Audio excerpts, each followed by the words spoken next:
I just dropped my top 10 sneakers of the year video for 2025. There was just so many bonkers shoes for this year. It's hard to just limit myself to 10. So I thought, why not choose 10 shoes that I thought were, I don't know if underrated is always the best word here, but either underrated, overlooked, people just weren't aware of because they were maybe regional specific, country exclusive, that people in the US just didn't know released or couldn't get their hands on. So I just wanted to spotlight these shoes here and talk about them. Here we go. And at number 10, it is the A Ma Maniére Jordan 5 Black Collective that dropped on July 25th for $225. Now this shoe, I remember the release date was just, it was messed up. Like they kept getting delayed. It was very unclear when the shoe actually dropped. And I do think that kind of hurt how this shoe was not received, because it's a very nice shoe, but I think people just forgot about it or overlooked it because the release date, if I remember correctly, just got pushed around at least 2 or 3 times. Now this shoe does use that kind of violet or purple burgundy color that A Ma Maniére often utilizes.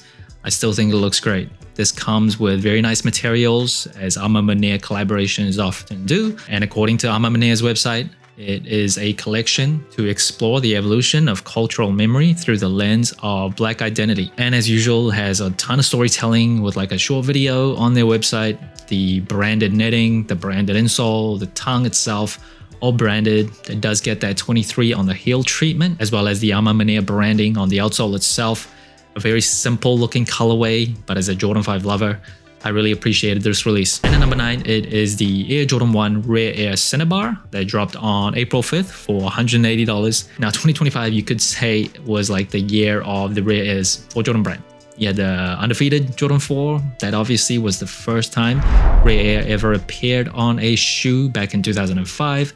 There was the Royal colorway, the Jordan 3s and the Jordan 4s, the Jordan 11s, all Rare Airs, and then this Jordan 1 Cinnabar Rare Air colorway. So it is a little different, so it doesn't utilize that blue. It is a woman's exclusive. The materials on these were pretty nice, and it has that cinnamon type of accent. I think this is a pretty wearable colorway. I think it was better than the Royal colorway that dropped at the same time, and it just is a little bit more unique. Is it like my favorite release of the year or anything? Is it top 10, top 15?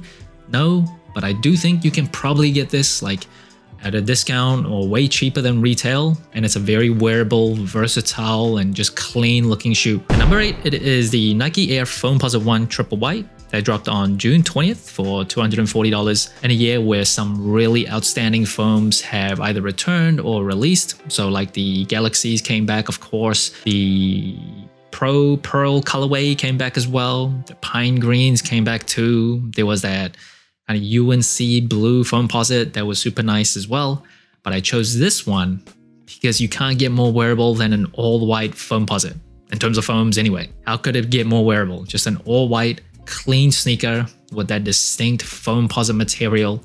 Not much to say about this colorway, and that's the point. Just simple, chuck it on with any type of outfit and you're probably ready to go. Number 7, it is the Air Jordan 1 Low Obsidian that dropped on March 29th for $140. Of course, there was the high version of this colorway back in 2019. They chopped half of the shoe and then brought this out. And again, it's not like the most legendary or delicious colorway ever, but it's just wearable. The kind of deep navy blue obsidian color with the UNC blue, and perhaps the most wearable shoe ever, and the Jordan 1 Low. Can't really go wrong. The materials were okay, it wasn't nothing like super premium, but the wearability of these are just outstanding.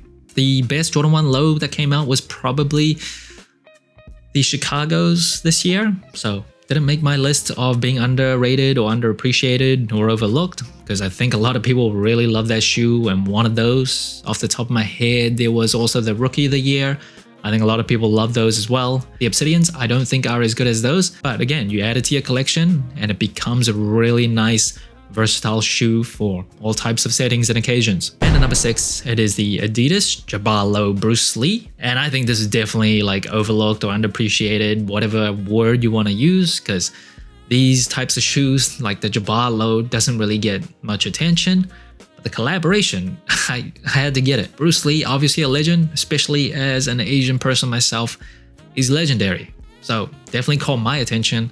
The materials used on these were pretty good, especially at that price point. I love the storytelling in terms of the box that it came with, the paper that it came with, the Bruce Lee logo that you see on the heel. Of course, Kareem Abdul-Jabbar and Bruce Lee had a friendship. They met on the campus of UCLA. Bruce Lee then invited him to partake in the movie Game of Death that was never finished before he died. There was like a 1978 version of the movie that eventually released after he passed away. But again, like a lot of other shoes on this list, not like super exciting, but just wearable. And honestly, just a very fun collaboration. And number 3, it is the Armand Manea Jordan 3 For The Love that dropped on March 15th for $225. Armand Manea did drop a lot of shoes this year, and this is one of the rare ones where they use the diffuse blue, which I love. I think I like that type of blue colorway that they use more than the burgundy. And of course, again, like Armand Manea collaborations always do, comes with really nice materials, a lot of storytelling, and just super clean. I'm one of those people, despite what other people say, how like bored or rinse and repeat Armand Manea collaborations may be, until they come out with a bad one, until they shortchange us in terms of the materials and the storytelling, I'm still going to support them. And number 4, it is another Jordan 3. It is the Jordan 3 Family Affair that dropped on October 25th for $215. I remember seeing these in stores like discounted like less than a month after the official release. It was like $180, and that's great for all of us consumers, but I do think it's a pretty nice colorway. Probably I'm biased because I do love olive green in general, one of my favorite colors.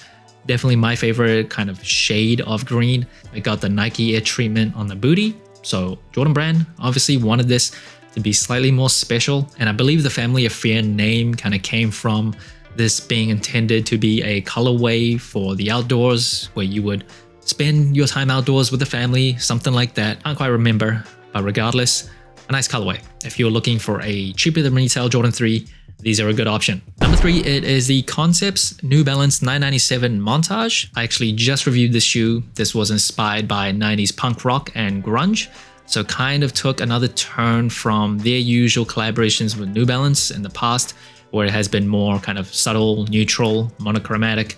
This one goes for more of a bold look. So you see this distressed midsole area, as well as the exposed foam on the tongue, with some hints of pink. Very nice materials. It is a made in USA New Balance, so at least 70% of the shoe is of domestic value. Just feels really nice in hand. And I think what they did with this colorway is great. Concepts really have some great collaborations with New Balance. The C-Note is one of my favorites in the past few years. This is another one. Number 2, it is the Clot Adidas Superstar Patchwork that dropped on October 17th globally for $255. Clot have obviously ended their relationship with Jordan Brand and Nike, so they've exclusively signed with Adidas, come out with a bunch of collaborations, just a very different look. So Edison Chen himself said he wanted a more sophisticated and mature look going forward. This one is inspired by the Chinese tradition of Baijiabu, the 100 family cloth, where people would take like scraps of all different materials, stitch it together, kind of create this patchwork pattern. And I think what they did here was great. Look how good these colors look together. They are mismatched, so it kind of takes the yin and yang inspiration according to Clot. And it does have that serrated outsole that their collaborations have come with. It actually doesn't feel too weird on feet. You kind of notice it, but not really after a few minutes. I don't always love what Clot does with their collaborations, Adidas or not, Nike or not, Jordan Brand or not. But what I really have always appreciated is that they just swing for the fences. They go bold, they go different, and the chips fall where they may.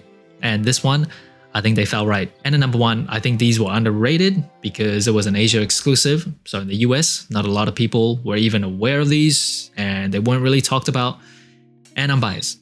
I am originally from Taiwan, so this shoe just means a little bit more to me. It is the Fantasy Air Max 95 String of Dreams. And Fantasy, if you didn't know, is a brand created by Jay Chou. He is a Taiwanese pop star. He's been doing it for 20 years, still super popular. If you are from Asia, if you have any ties still to Asia, you know who this guy is. And this shoe, the storytelling is just immaculate.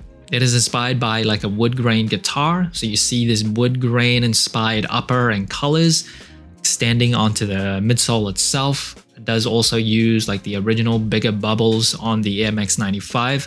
The eyelets were also replaced with these guitar-like strings. It also comes with this guitar pick. There was a friends and family edition of this shoe that was even more insane, but I just love the theme of the shoe, how it looks, how it was executed. I don't even care much about Air Max 95s. Maybe a hot take, but never really loved that silhouette and the shoe. Air Max 1s are the Air Maxes for me. Air Max 90, number 2. Air Max 95, probably number 3, but that's not saying a lot. But this shoe, in terms of collaboration, I really appreciate. So that's it. Thanks for watching. Sole Inclined. Let me know what shoes that I missed. What do you think were underrated of 2025? Like, subscribe, comment, all the good stuff. And remember, tomorrow may never come, so wear your shoes